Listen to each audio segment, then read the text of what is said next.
अस्सलाम वालेकुम नाज़रीन, मैं हूँ आपकी मेज़बान आमना मजीद और आप देख रहे हैं डेली मुमताज़ डिजिटल। तहरीक इंसाफ ने इस्लामाबाद में एहतजाज और जलसा मनसूख कर दिया है। पाकिस्तान तहरीक इंसाफ ने इस्लामाबाद में होने वाले बड़े एहतजाज और जलसे को मनसूख करके अपनी नई हिकमत अमली में अहम तब्दीलियाँ भी की हैं। अब वो कौमी और सूबाई असम्बलियों के हलकों की बुनियाद पर अजला और कस्बों में छोटे और महदूद एहतजाज करेंगे, जिसका मकसद हुकूमत पर दबाव बरकरार रखना तो है, मगर इस बार बड़े शहरों में शोर शराबे से गुरेज किया जाएगा। खास तौर पर खैबर पख्तूनख्वा में पीटीआई के एहतजाज की नौयत अब मेले ठेले जैसी तकरीबात की सूरत इख्तियार कर चुकी है और बड़े हंगामे के इम्कानात कम दिखाई दे रहे हैं। पार्टी ने अगस्त के महीने के हवाले से अपनी हिकमत अमली को बदलते हुए 5 अगस्त के बड़े एहतजाज को तर्क करके अब 14 अगस्त तक एहतजाज को जारी रखने का इरादा जाहिर किया है।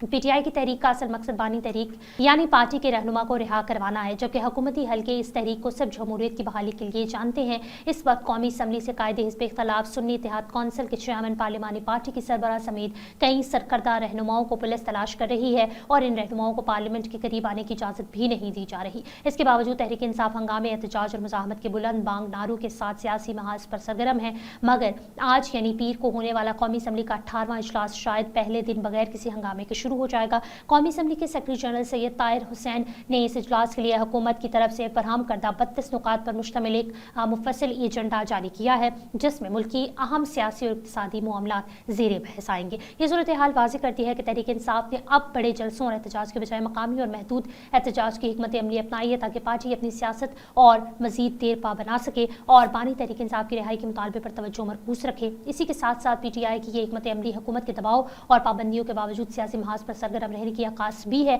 अवामी सतह पर पीटीआई की मकबूलियत में उतार चढ़ाव के बावजूद पार्टी अपनी जद्दोजहद जारी रखने के लिए नए तरीके अपना रही है, जिसमें मकामी सतह पर एहतजाज और पार्लियामेंट के अंदर सियासी लड़ाई दोनों शामिल है। इससे ये भी अंदाजा होता है कि आने वाले दिनों में मुल्क की सियासी सूरत हाल मजीद पेचीदा हो सकती है, जहाँ एहतजाज और सियासी मुज़ाकरात दोनों साथ साथ चलेंगे। ये तब्दीलियाँ तहरीक इंसाफ की सियासी हिकमत अमली में एक नया बाब है, जिसमें पार्टी एहतजाज को ज़्यादा मुनज़्ज़म और महदूद करने के साथ अपनी सरगर्मियों को जारी रखेगी, ताकि वो अपनी सियासी ताकत को बरकरार रख सके और अपने मुतालबात की हिमायत में अवामी और सियासी दबाव पैदा कर सके। अब देखते हैं कि तहरीक इंसाफ की ये हिकमत अमली इसका क्या नतीजा निकलता है और कितनी असरअंदाज होती है इमरान खान की रिहाई के हवाले से। इस हवाले से अगर आप कुछ कहना चाहते हैं तो कॉमेंट सेक्शन में ज़रूर बताइएगा। आमना मजीद को इजाज़त दीजिए। अल्लाह हाफ़िज़।